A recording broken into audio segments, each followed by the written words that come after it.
This is the Fat Loss Pro Podcast. Fat Loss Pro Podcast. Discover what's needed to burn, build, and shape the body you want. You'll walk away knowing what you need to do to create results now. Chris Dufay is the authority on fat loss and getting you in shape. Cutting edge, results-based info from the world's best that unveils the curtain to quicker, simpler, no-nonsense fat burning, muscle building, and quality health. Welcome to the Fat Loss Pro podcast. I am the Fat Loss Pro, Chris Dufay, and today this is numero 3 of myself being interviewed from Zoe from Zolt. All on what to do if you're doing everything right, but still not getting the weight loss results that you want. If you haven't listened to the 2 episodes before this, I highly recommend that you jump on over to www.chrisdufay.com, where I have them there waiting for you on the podcast page. Now, this episode is all on the dirty details. We've covered before diet and lifestyle factors that will come into play when you're wanting to lean down, but this goes into a bit more of the nitty-gritty factors such as what testings you can be doing to delve deeper, and also supplementation you should be thinking about or even avoiding. Now, a big part of what drives me to publish content for you either through the podcast, videos, articles, seminars, and even the retreats that I run is that in this amazing world that I love so much, that is getting people in great shape, and it's important to know that your health is the number one factor in all of this. You can't jeopardize your health, your mental health, or even your sanity just to look good. It's never going to work that way. There are a few black and white situations in this grey area that runs out on this continuum much of the time that is what's causing you the frustration and confusion you feel when either you don't know what to do, how should you be training, when do I eat, and all these other questions that relate to you being able to actually burn body fat and reshape yourself.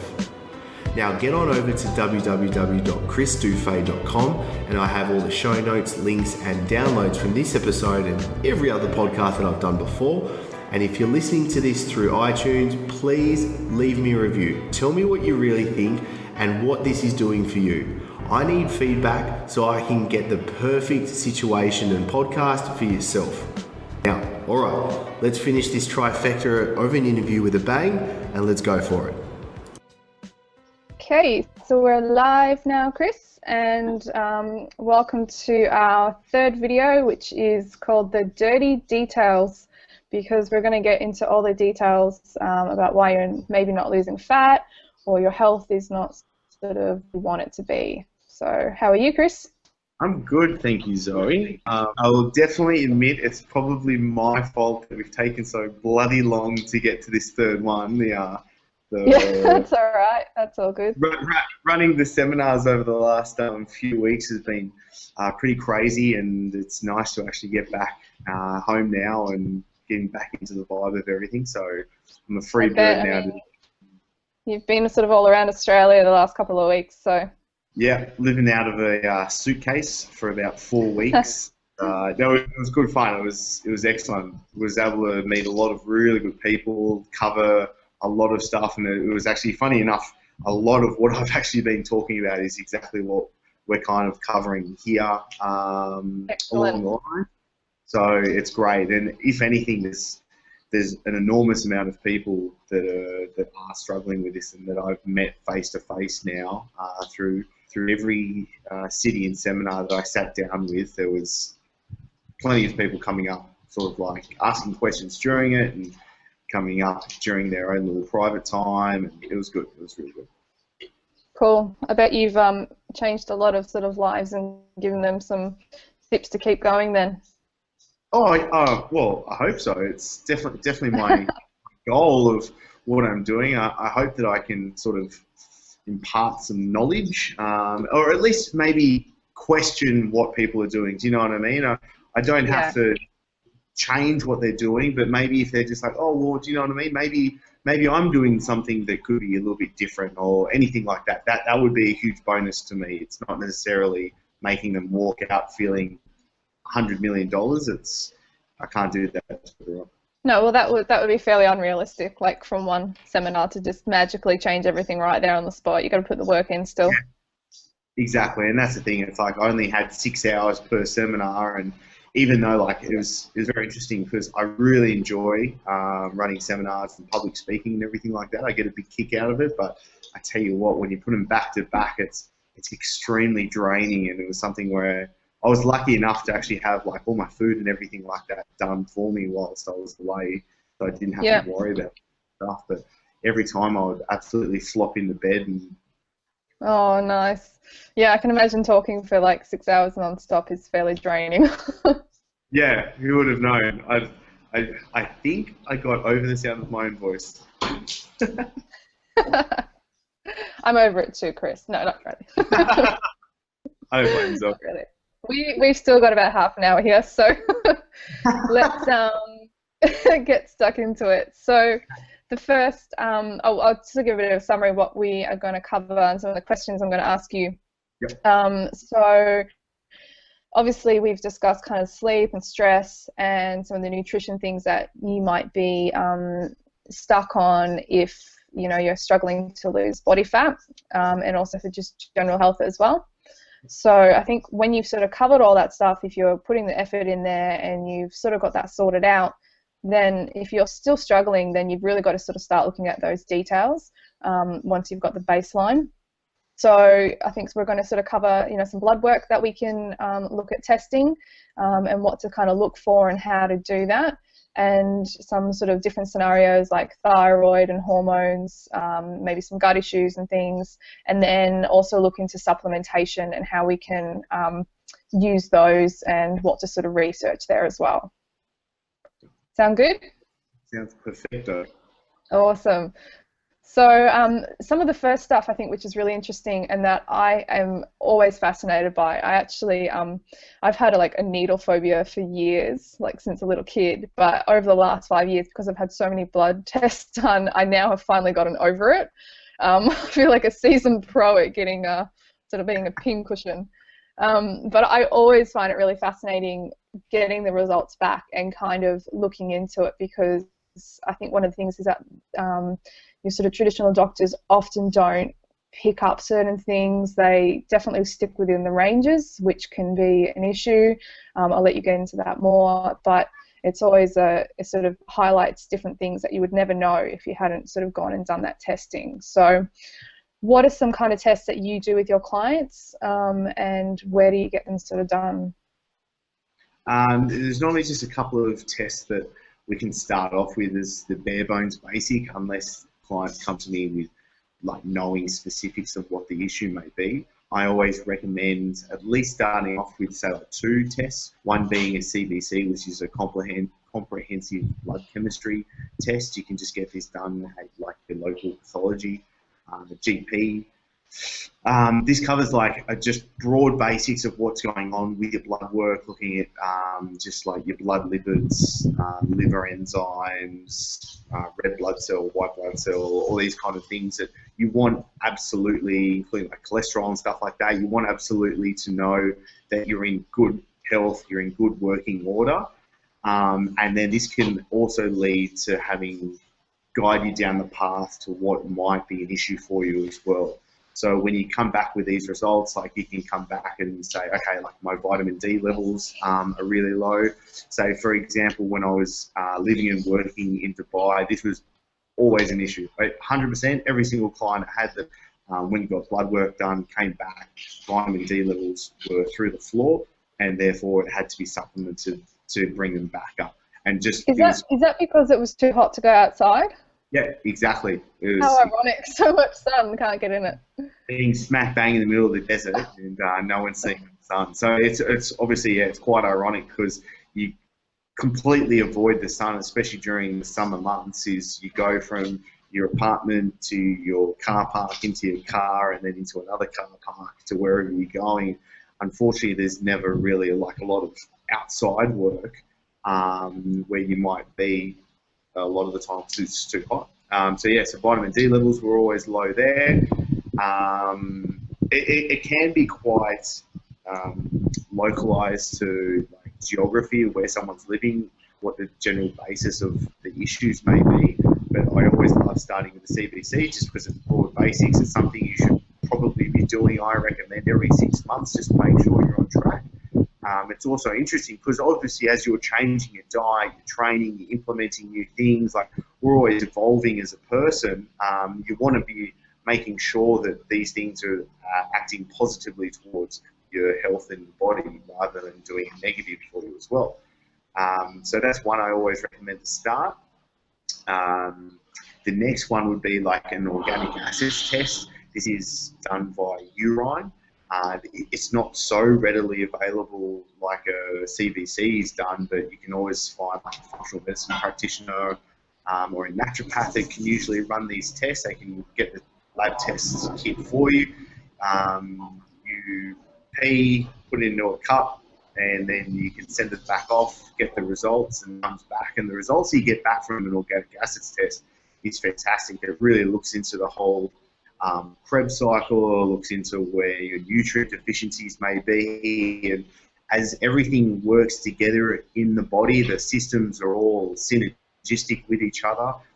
If you're lacking in one component, it's very likely that something else is going to be lagging somewhere around the body as well. So it's important to say when you're making sure you're getting all the nutrition that you need and you're not lacking in any specific area. And when you start getting at least these two results back, they're phenomenal with the changes that you can start making. And something I've done personally myself, obviously because I've got to walk the talk, but also something I recommend with not every client, because not everyone needs this, do you know what I mean? It's not a detail that everybody needs to go into, but it is a lot of people, because especially the clientele that I deal with, like they want optimal results. It's like, I don't deal with beginners. It's only people that are like switched on. They've been training for a while. They want to get into great shape, or they've been in good shape before and want to get back there. And there's a stumbling block. There's a speed hump in the way, and you've got to be able to get around it. So they're the two that I start off with. And then I always love talking about gut and gut health as well. So then a stool analysis is phenomenal to be done, because this is going to tell you what's going on with your gut, what's your culture like, where you might be deficient in nutrients, the whole host of things. So I always recommend a stool analysis as well, especially when somebody's having gut issues, which, to tell you the truth, is very common. Like, I find it a lot of the time there's gut issues going on, and the gut is so involved with so many other processes, like so many hormones are made in the gut, especially say like serotonin, your happy feel good hormone, like that's a big portion of that's made in the gut as well. So if you're not absorbing nutrients, obviously everything that you're putting into your body isn't getting actually assimilated into, it's not getting used. So that's a big problem as well. And obviously if you're having other issues as well with the gut. So I did talk to my wife before to make sure I could say this, but when we went back to Sydney, she had some complaints with her stomach and stuff like that. And I was like, you know what, I think you should get your gut tested, especially while you're in Sydney. There was the local doctor that I've sent a lot of clients when I was working there, and also I've seen. So she went and saw her, and she found out she had 2 parasites now. So therefore she's got to get compounded the medication to be able to actually kill those, and then you take a bit of a functional holistic view into being able to actually rebuild and fix the gut from the damage that's been done there. So that's something that's very common that I find that can be a huge factor in making sure someone comes out with the results that they deserve. Yeah, I think that the gut, this could easily turn into a whole video on the gut health. Having dealt with that myself, like I can completely agree with all of that stuff about the serotonin, with how you feel in general. And like, I know that when I've had gut issues, everything else, like with my PCOS, my hormones, it all goes off the rails. Like, it's like the catalyst that just affects everything. So I think that is really important. One of the questions I was just wondering, can you explain a little bit of the Krebs cycle, and also just with the organic acids test, like what that actually tests in your body? So like your Krebs cycle is just like your energy production cycle. So what happens is there's plenty of links in the chain for what actually happens. And if you're lacking a nutrient or a cofactor, an enzyme, there's something along the links of the chain, you're effectively very inefficient with what has to happen. So it's kind of like you're as strong as your weakest link. This is kind of where it comes into with your Krebs cycle. So if you're lacking what's going on and you're not able to fully link everything together, you're going to have some sort of harm going on with the body and with your energy production as well. And then obviously with the organic acids, it's like what it tests into is like where you may be lacking nutrients. So therefore it's going to come back, and it's very good because it says, okay, you have to supplement with like X, Y, Z, and it even gives you a recommended dosage for you to be able to do that to bring up your results. Yeah, definitely. That makes more sense. So we've already kind of looked into the gut health stuff, but what about some other sort of scenarios, such as just your hormone balance in general? What would you recommend for blood tests there?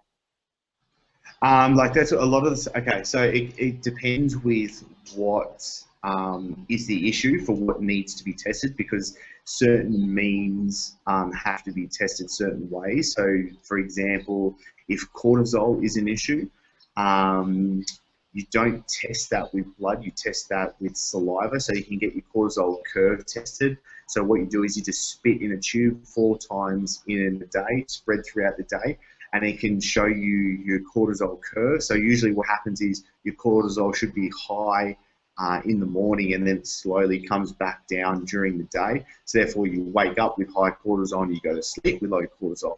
Normally what happens is when someone has a reverse cortisol curve, they're low with cortisol, therefore they're struggling to get out of bed, and they're high with cortisol at night, which means they're struggling to fall asleep. And that's a common scenario that a lot of people are dealing with, is they're struggling to fall asleep at night, but then they're struggling to get out of bed in the morning.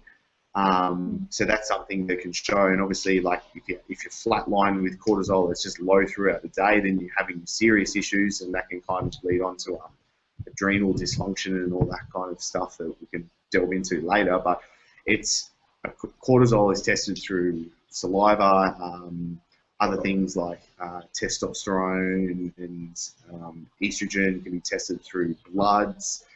They're all different, they can all be specific. So especially going back to the CBC, that will also look into a lot of the hormonal issues at hand as well. Yeah, cool. And well, let's go into the thyroid then. So, I mean, I know it's really important when you get a thyroid test that you don't just get TSH. You also do the T3 and 4. Do you want to explain a little bit why and some of the maybe scenarios that can sort of highlight an imbalance there? Yeah, so especially like with testing, and the whole kind of point in which we're definitely doing this and trying to highlight is you want to find the underlying issue at hand. You don't just want to treat any of the symptoms, because it's never really going to fix the problem.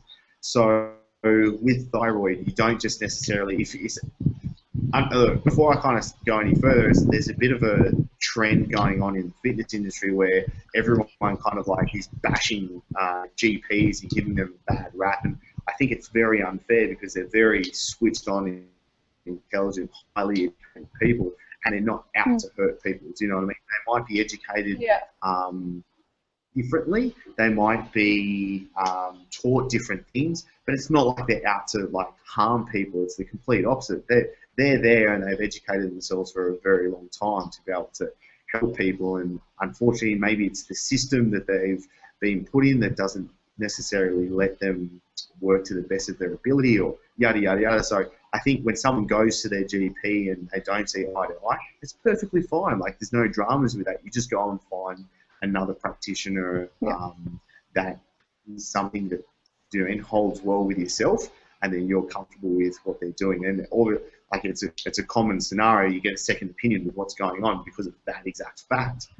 So with thyroid, if you just went to your GP and say, I don't know, I might have a thyroid problem, or my metabolism's slow, or there are other symptoms that kind of have led you to believe that problem, then obviously you don't just want to get your thyroid stimulating hormone being TSH tested. You want to look at the whole picture, and that's where you need like a full thyroid panel done.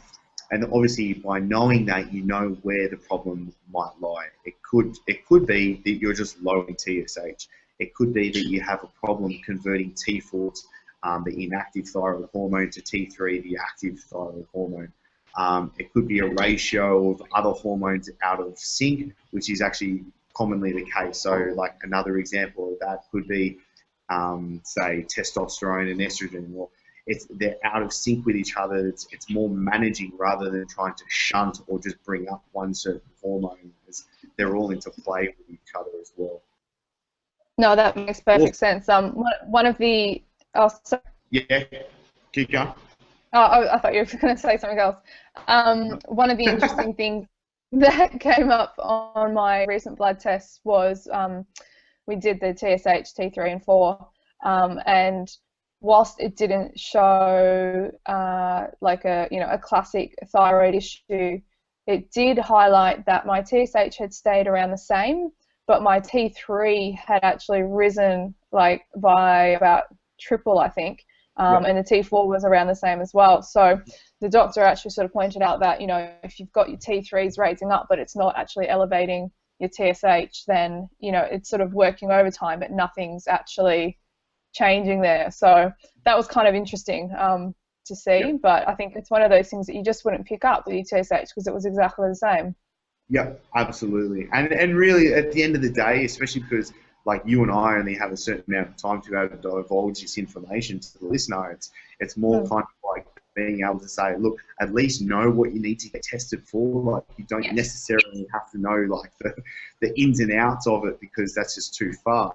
But it's like, know what you need to get tested, know where there might be issues underlying for yourself, and know that you've actually got to see someone proper about this, do you know what I mean? So, and that's the thing as well, when your results come back to us and say, okay, look, your T3 is going up, your TSH has done nothing whatsoever, then we know kind of like what our next moves can be from there. Yeah, exactly. I think it's so true what you just said. Knowing what to sort of ask for and what to test is the only way you're going to kind of move forward, because a lot of the time, you'll just get a standard blood work which doesn't really pick up those sort of nitty details, I guess. Yeah, and it's a good point because, like, as you actually mentioned before, like with the ranges at hand with certain testings, like you're given a range, and well, really, if a range is between say 50 and 100, and you're sitting at 99, technically you're fine. Do you know what I mean? But then if you're sitting at 101, only 2 points higher, technically you're out of range, and something has to be done. Now, someone that can be a little bit more switched on and maybe a little bit more educated into what might need to be done will say, okay, well, you're at 99, like, okay, something needs to be done now. You're not necessarily out of the range, but we can take certain steps to help alleviate this issue at hand. And then, so the ranges are very specific things, because also you've got to look at the ranges and say, well, what's the range? And sometimes a lot of people can say the range is for a normal person, but unfortunately in society these days, a normal person isn't a healthy person or isn't necessarily a thriving person either. And I think, well, definitely you and I would presume a lot of the listeners as well, they want to be thriving. Do you know what I mean? We're not here for mediocre. We want to be in good shape. We want to be in good health, and we want to be healthy and happy with good bodies that are working at finely tuned the whole time.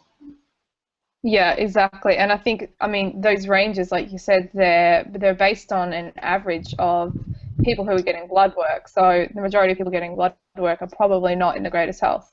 So you've got like an average of a sick range, which doesn't really, you know, it sort of doesn't really make sense. Yeah, for sure. Yeah. I think it's also important. One thing I've noticed a lot of the time when I've had blood work looked at by doctors, which I didn't end up staying with, I'll just leave it at that, they would often look at sort of the blood work like on an individual level, but they didn't look at anything, you know, cross-referenced against it. You know, they didn't compare like your hormone levels to each other. It was just like each one is within the range, but there was no actual looking at how it's affected and how is it, you know, related to that one. So I think that's really important, finding someone who can actually read the blood tests in that way as well. 100%. And look, like, I am by no means an expert in this field. Like, yes, I've educated myself in it so I can help my clients and then be able to at least push them into the right direction. But whenever something is a little out of the ordinary for me or something is quite serious, look, I always refer out and someone I had on my podcast before is Dr. Mark Schaus. If anything's out of hand with testings and being able to analyze the results, I send them to him. I say he's the world's best, and like I had a family member that had some health issues, and I was like, you know what? I'm just going to refer you to this guy because I think he's the absolute duck's guts. He does a phenomenal job. And it's also, when he said before, it's looking at the whole, it's having that holistic approach. And his business is, and what he does is he's able to analyze the results and be able to link things between. And because I've done some seminars with him before, and the stuff that he can pick up from being able to link things together is just mind-blowing, absolutely mind-blowing. So that's cool. Yeah. What was his name again? Mark who? Mark Schaus, Schaus. Awesome. We'll put a link for him as well. Where is he located? Is he in Australia or? Sorry? In the US. Oh, in the US. All right, cool. So did you want to cover any other sort of testing methods that you've used before? Like other testings could be, say, like food sensitivities. If there is a problem of where you're having an inflammatory response to eating foods, and this can be quite common. So in Australia, it's usually the best things to go for is an IgG or an IgE test, or. So that can test for the length of the response and how harsh the response is to eating a certain food.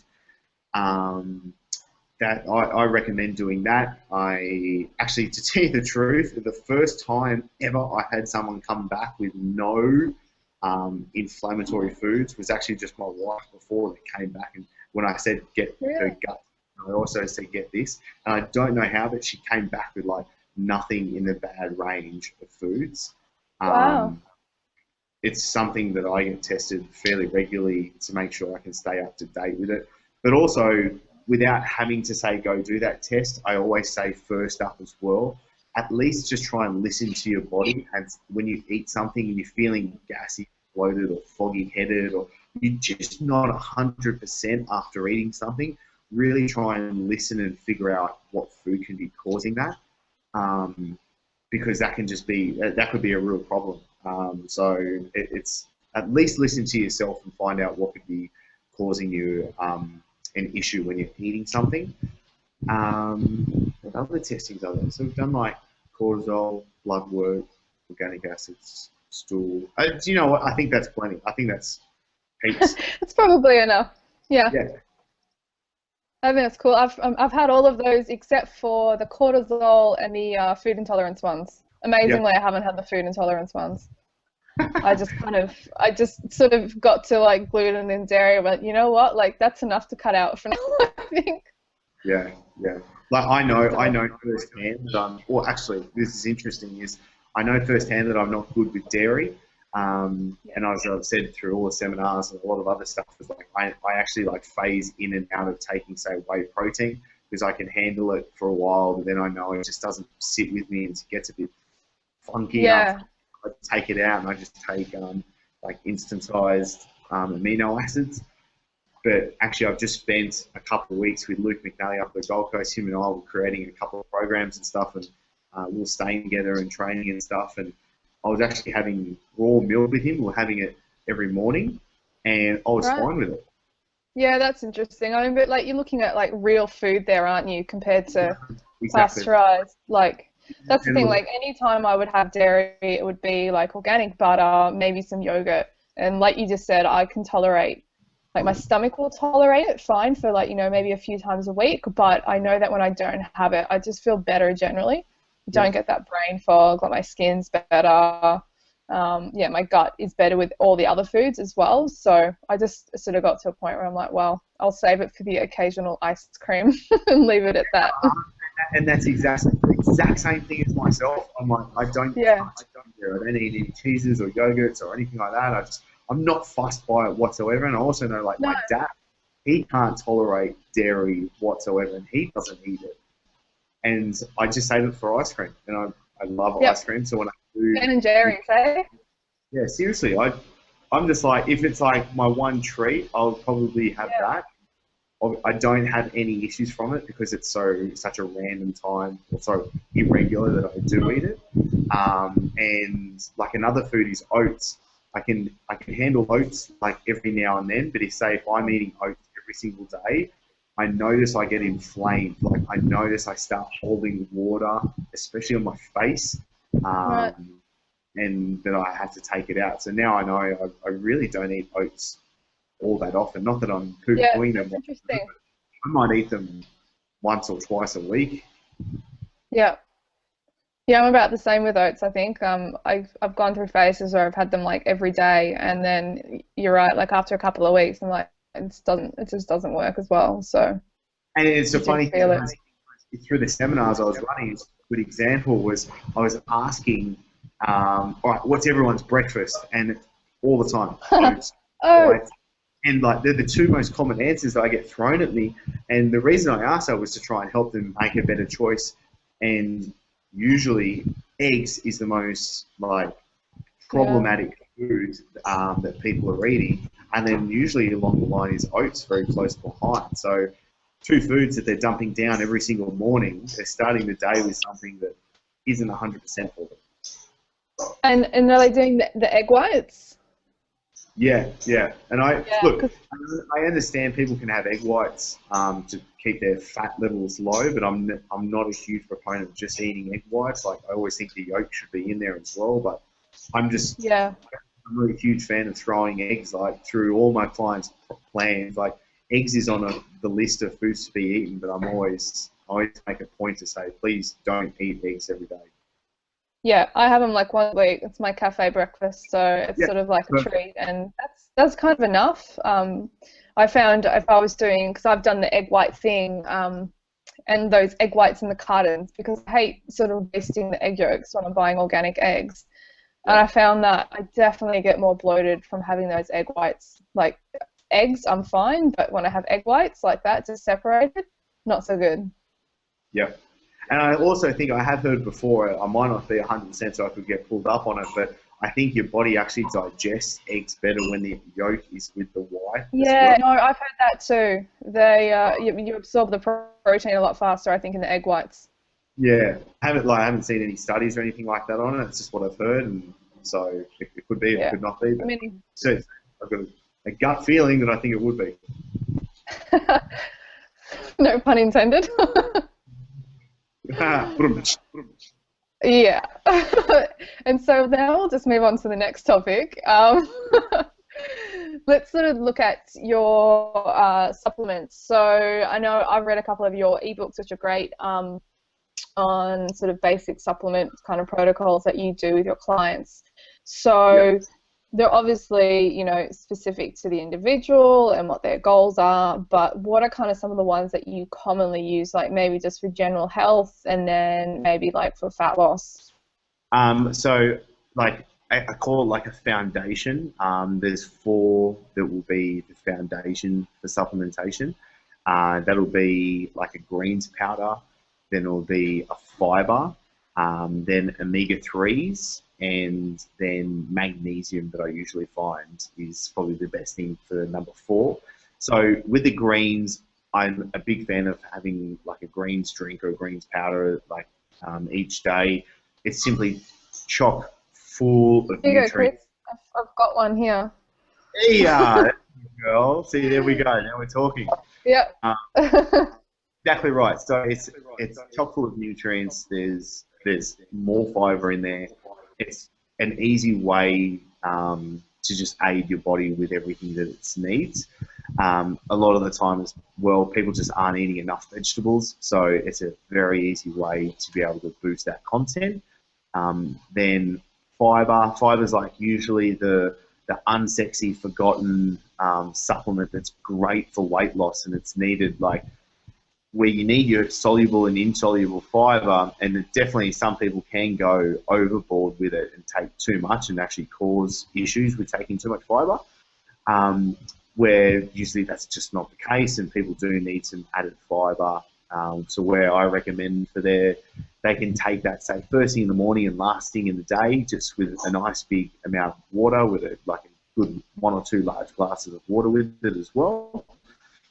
Omega-3s, obviously, like your omega-3 to omega-6 ratio is very important. I'm not a big proponent of having like huge doses of omega-3. I don't think it's really recommended. Like usually 3 to 6 grams is plenty for someone. Like yes, you can go through phases like 1 to 2 weeks of having high amounts of omega-3s. Again, it's a phase. There would be reasoning and behind that to happen as well. And magnesium. Usually, a lot of people are too stressed out. They not sleeping properly, and which is we've covered before in the other episodes. And also, magnesium is very. It's the content in our foods these days has been shown that it's very magnesium depleted as well. So we're just not getting it from our foods anymore. Yeah, definitely. I think that's really interesting. You said that with the foods, you know, and I think like with your produce and even your meats and everything, like the quality of your food really affects it. And I think it's really important to get that sorted out before you sort of try to, you know, supplement it. Yeah, exactly. And that's why I say like this is the foundation, because to tell you the truth, any other goal, muscle building, fat loss, health, that foundation is always going to stay there, and it's what's needed. You just can't get away from it. Really, it's needed. You're just not going to get it from your foods, and it's especially like the quality of foods that you eat. It's shown that say like the omega-3s and CLA content from normal beef to say like grass-fed beef there's a big difference between the two. So if you're cutting out and being a little bit lackluster with the choices of where you're getting your food from, it's going to make a big impact on the actual nutrients that you get inside your body. Yeah, definitely. And I think it's I guess like you touched on it before. I think when you said the soil quality as well, like the minerals and stuff in like the fruits and veggies are not great. You know, compared to what they were, because we sort of overcrowd our crops, and you know they're picked before they're ripe and all of that sort of stuff. Yeah. They're not rotating crops, so the nutrients can't get put back into the soil, and it's just the methods that they use these days. It's obviously we have to account for a much larger population, so things are done differently. Yeah, definitely. If only we could all have little veggie gardens in the backyard. I know, and it's really funny because actually I want to get one made up here because we've got a bit of space. Yeah. I want to get one knocked up and try and grow a few veggies for us. And I was even thinking I'd love when we do move back to Sydney that I actually have a really big veggie patch made up. And I think it's good. It's a bit of fun. It's something to do. Get a bit of a green thumb going. Would be great for and any other children that we have as well to be a part of. So at least definitely. You know what? At least they learn where it comes from.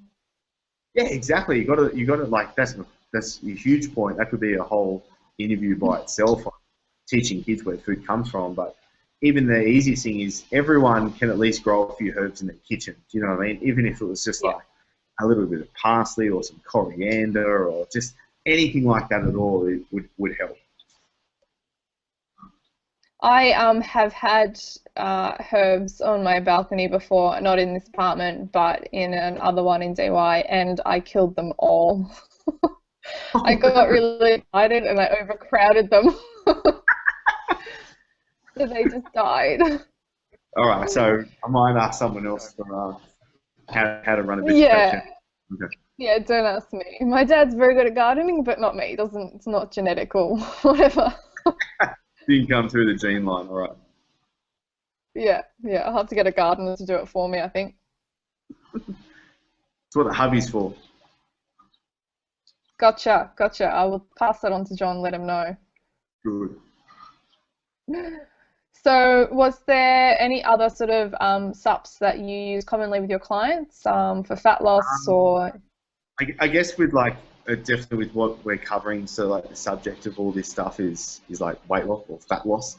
So obviously being able to bring about lipolysis, fat burning, is the name of the game and commonly the goal of what's needed. And obviously once the foundation is at hand and you've got a properly functioning body and you want to create the lipolysis process, Things like specific amino acids, definitely things like carnitine and tyrosine are very important to be able to bring about the catch a coal mine, so like epinephrine and norepinephrine, like the hormones that are going to actually create the fat burning, so everyone can get excited about that.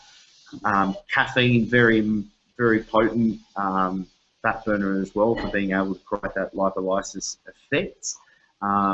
Also things like EGCG, like green tea, that's great for it also. So it's kind of like those carnitine, tyrosine, caffeine, EGCG, like those four can be very good put together to be able to create fat loss. It's also something, to tell you the truth, all four of those I would have pre-workout to be able to create that effect. So there you go. Yeah. Great and obviously you should work with someone who knows how to get the quantities right and everything, so you don't end up buzzing off the walls. Yeah, exactly. So like caffeine, you'd start at say 100 milligrams and work up to a max of 200 milligrams. I don't think there would be a need to go over that, especially for a male. For carnitine, a male would take say 2.5 grams, a female would be like 1.5 grams. Tyrosine, 1 gram would be sufficient. So yeah, you never need to go overboard. I find a lot of people just try and push the boundaries of how much they need to be taking, but there's definitely the thing of like the minimum effective dose, maximum effective dose. So usually when you start taking too much, it just hits to a point and it's just not going to create any better effect. And if anything, it can create a side effect or start creating an issue. So yeah, definitely. More is not always better, hey? Yeah, absolutely. It's definitely not. Cool. Did you have any other subs you wanted to sort of talk about? Other subs. Like maybe if we can try and poo-poo like the fat burners and really like the stimulants. A lot of people are just like steaming themselves out and just taking too many stimulants the whole time and taking it for long durations. That actually then starts creating issues. So like you start playing an issue with your nervous system, your adrenal glands. Doing that stuff can be too hardcore and just not needed as well. I find a lot of people that are like, oh, okay, like I want to be taking like a fat burner. Like the four supplements that I just said, they're a perfect fat burner. They actually cause the process that creates fat burning. You don't need to be taking heaps of other stimulants. And in the same token, I'm always a big fan of cycling through different things. So you want to be taking certain nutrients, or say like caffeine. You don't have to be taking it 24/7 or 365. You can be taking it, say, 2 months on, 1 month off, or something like that, where you're giving yourself a bit of a rest from certain nutrients that aren't obviously necessary. To tell you the truth, I don't think we really need to delve too much deeper into supplements. I think a lot of people will get more than enough out of the foundation, and then say like the other kind of like potent fat burning stack that we can put together for them as well. Once they've got those covered, and obviously once they go do some testing and they might find out that they are lacking in a certain area, they bring those areas back up, and Robert's your father's brother, you're good to go.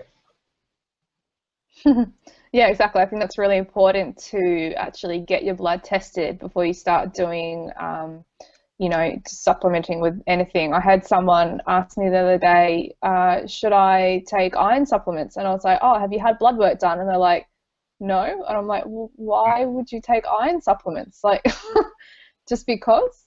I think it's a really common thing, because people can like be reading an article, like watching a video like this, and they go, oh my God, like I have this problem and therefore I need to take this. And then they just keep they're wigging themselves out all the time, because they're always trying to add more, and it's just not the case. And I definitely want to just try and bring people back to the basics, because it's usually just not needed. Like especially because this whole like trilogy of what we're doing is like, yes, you're doing everything right, but we're trying to make it actually right for you. Do you know what I mean? And we're not trying to just stuff heaps of stuff down your throat. That's, yes, it could be a factor to helping you progress along with the results, but usually not. Yeah, I think that's so true. You know, most people, unless they do get that blood work done and it shows something specific, that's a great sort of supplement stack. Yeah, absolutely. Spot on. Of course it is, because what else would come out of your mouth apart from expert knowledge, Chris? Who knows? A lot of, hopefully not to BS. Awesome. Did you want to sort of cover anything to sum up, or I think we've covered all the things I wanted to go through? I think everything was pretty spot on. We've covered everything that was outlined for it.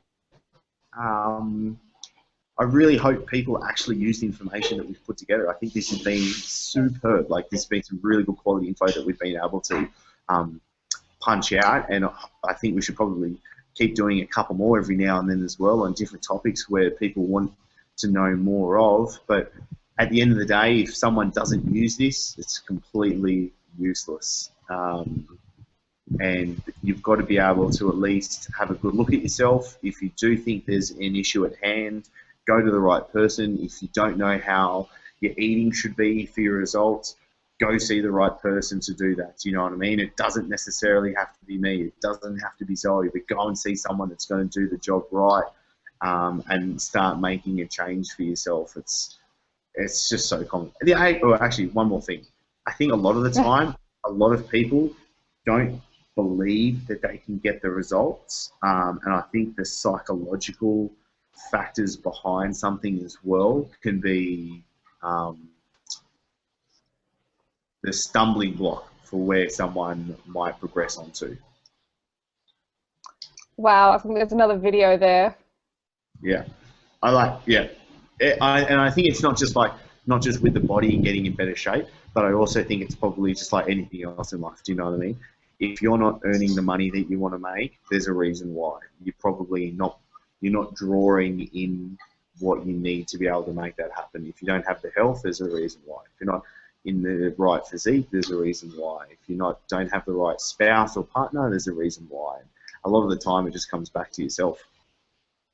Yeah, I think that is so true. We're going to do a video on that as well. Something like, I don't know, how do you get everything you want in life? Yeah, I think it'd be really important, like just like factors that work, and like I think there's a lot of like self-help stuff. Like I've read a lot, and I mean a lot of like self-development books and audio and all that kind of stuff. And a lot of the stuff that goes on about and gets spread around through the same people, yes, is absolutely right, and I think works. A lot of the stuff can be a bit baloney as well, because it's really interesting. I've actually every time I finish reading, like when I read a book, I dog-ear the book when I find something that I want to like really learn. And so what I do is I dog-ear all throughout the book. And when I finish every book, I get a notepad out and I write down all those important points. And so actually what I've had to do is the book that I kept compiling all those notes into was becoming real tatty over the years. And I was like, all right, I'm going to treat myself. So I went and bought a really nice leather-bound notebook. And so obviously what I've had to do is I've actually had to transfer all the notes over, which has been really, really good, because I've recover like dozens and dozens of books that I've read with all the important points that I had from them.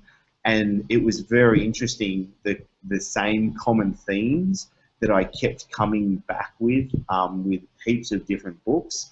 I can see the two books now, and it was really interesting seeing the themes and the same things that were getting taught over and over again.